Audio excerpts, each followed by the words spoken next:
And now Democratic Congresswoman Zoe Lofgren joins me, a member of the House Judiciary Committee, and I appreciate your time. So you heard, Elijah Cummings, the chairman of the House Oversight Committee. He says, quote, "I'm getting there on supporting an impeachment inquiry." Where are you?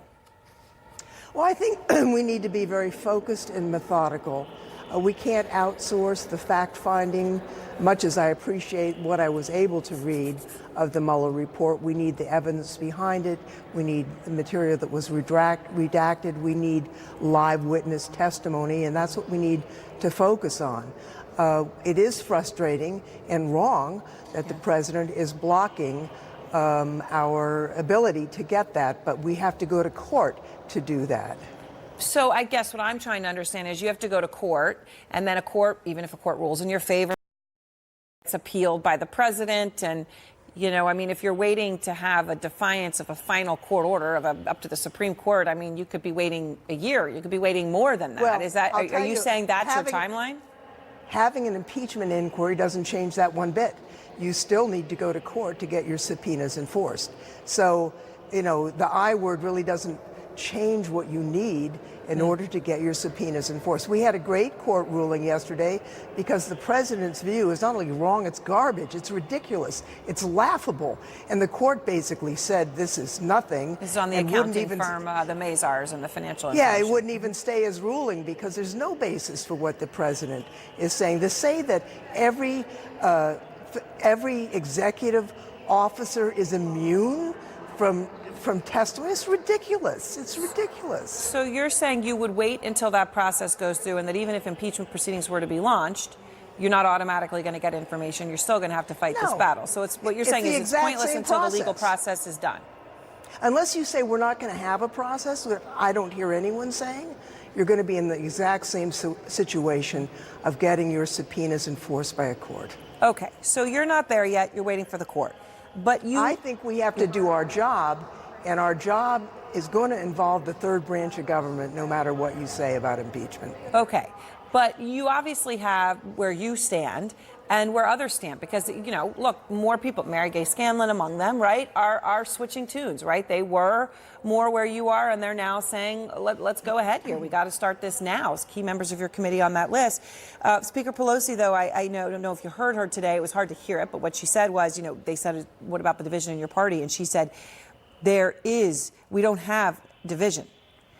There clearly is division. Right. Can she manage it? No.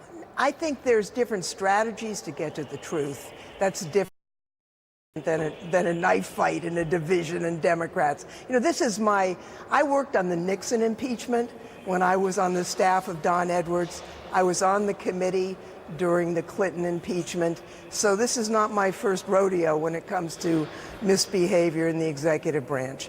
And there's a process you have to go through. It's frustrating, but you have to do it. But do people understand this? Does Mary Gay Scanlon understand this? Does David Cicilline understand this? I don't say it pejoratively, but a lot of people who know a lot just like you do are not coming to this conclusion. Well, they are valued members of our committee and our caucus, so I don't want to speak for them. I have had several members come to me today to say that they had not realized that you'd still have to go to court. And so I think that is an important component. So you think you might see some tamping down from them? I don't know. Okay, so let me ask you what Congresswoman Alexandria Ocasio-Cortez has said. Obviously, she spoke is pro the process. Here's what she said today about Democrats not impeaching President Trump. Choosing to not impeach when there's an abundance of evidence could also be construed as politically motivated as well. And we can't be scared of elections. We need to uphold the rule of law. To her point, does she have a point that, there's right and there's wrong and there's politics? And if the constitutionally right thing to do is to go ahead with this, who cares if it means Democrats lose re-election? You got to do the right thing. I think that's right, but I also think it's absolute. You can't outsource the evidence collection to anybody else. That responsibility falls in the hands of Congress. That's what we have to do now. When we finish that, then we'll see what we do next. Quickly before we go, your committee issued subpoenas, I mentioned, for the former White House Communications Director Hope Hicks and Annie Donaldson, who was the chief of staff for Don McGahn. Correct. Do you think they will actually appear? Well, I think they should. If they follow the pleas of the president, they may not, but we are getting quite a few subpoenas here that we will be able to bundle up to a courtroom. Their position is really untenable. All right, Congresswoman Lofgren, thanks so much for your time. Thank you.